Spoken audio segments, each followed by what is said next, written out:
E aí, já pensou em ganhar muito dinheiro com um canal de corte igual esse daqui que você está assistindo? No primeiro link da descrição temos um aulão para você que quer começar um canal de cortes e faturar muito aqui na internet. Também teremos planilhas que irão te ajudar na hora de organizar a produção do seu canal. Tá esperando o quê?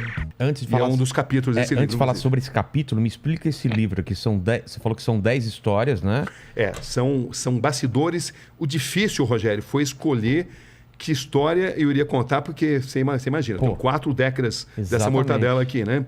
Então, o difícil não foi escolher, o difícil foi do que eu iria abrir mão, né? Entendi. Entendeu? O que não Mas eu procurei fazer uma coisa diversificada e entrei numa transe assim, de ficar totalmente afastado do mundo para fazer um livro denso, um livro que prendesse a atenção das pessoas. Então, eu conto aqui, essa foto aqui eu tirei do meu cinegrafista lá no Afeganistão, e ela simboliza para mim contra a opressão, contra as armas da opressão, a informação.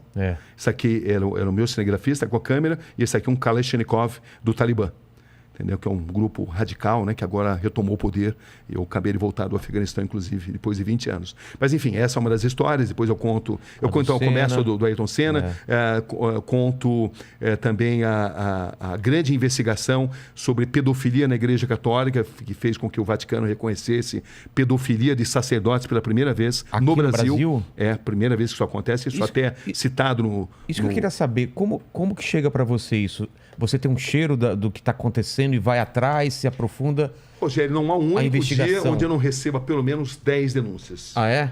Da mais diversa qualidade, algumas consistentes, outras não. Eu até me sinto frustrado porque eu não consigo contemplar toda essa demanda. Por que isso acontece? Porque no nosso país as pessoas não confiam totalmente nas nossas instituições, o que é muito triste.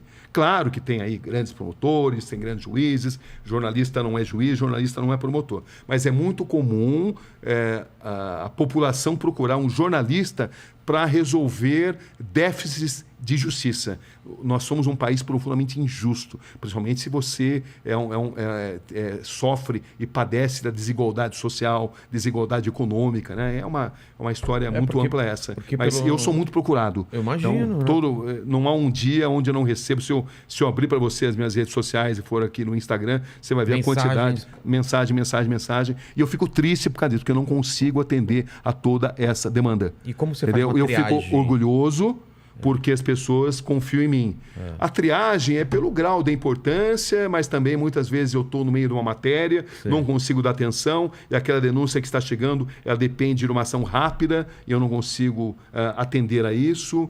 É difícil isso, porque você tem que abrir mão de muita coisa que é muito importante. Eu sou muito grato pela confiança que as pessoas têm em mim e muito frustrado por não conseguir atender a todos aqueles que me procuram. Esse da Igreja Católica, os casos chegou através de uma denúncia anônima de que havia um abuso contra coroinhas na cidade de Arapiraca, no interior do estado de Alagoas. E me falaram, inclusive, da possibilidade de ter um vídeo. Eu fui para Arapiraca, descobri que esse vídeo de fato existia, mostrava ali um monsenhor, a figura mais poderosa da cidade, uma cidade de bom porte, no interior de Alagoas, numa relação sexual com um menor de idade. Com a investigação, nós descobrimos que essa relação sexual não era consentida. E que havia também ali a confraria do silêncio, ou seja, a igreja local abafava o caso para que isso não fosse divulgado, porque havia muita gente envolvida. Essa que é a verdade. Então, a grande dificuldade nessa história foi de fazer com que as pessoas tivessem a coragem de denunciar. E para mostrar que essa imagem, que era de um coroinha, que passou a ser abusado desde 12, 13 anos, não era um fato isolado. E que não se tratava de um ato sexual consentido. Entendi. Ato homossexual consentido, onde não caberia nenhum tipo de reportagem, porque a gente não faz reportagem sobre vida pessoal das pessoas. Entendi. Isso se tornou vida pessoal de indivíduos. Isso se tornou uma reportagem a partir do momento que a gente notou que havia toda uma estrutura destinada a abusar de menores, ganhando a confiança dessas pessoas, usando o poder da igreja local, e isso era feito de forma sistemática e com a complacência de boa parte da igreja.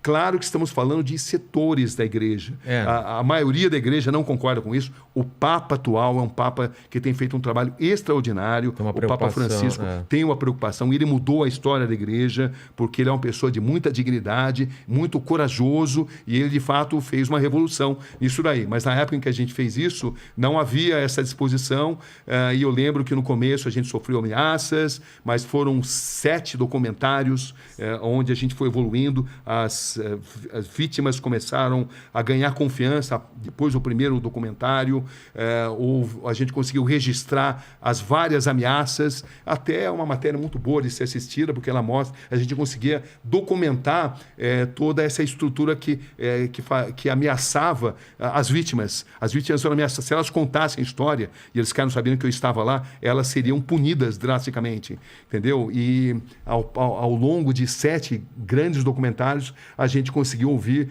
uma infinidade de vítimas, e o resultado final foi que 3 monsenhores, historicamente, foram pela primeira vez condenados. É a primeira vez que isso acontecia, a primeira vez que o Vaticano... A primeira vez que o Vaticano, já teve outros casos de punição, mas foi a primeira vez que o Vaticano reconheceu casos de abusos de sacerdotes contra coroinhas no Brasil. Essa foi um divisor de águas. Um divisor de águas, essa história, um meia-culpa feito pelo próprio Vaticano. Foi muito significativo.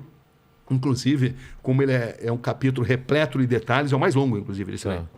E quanto tempo você ficou Chama-se Atrás do Atrás do altar. É.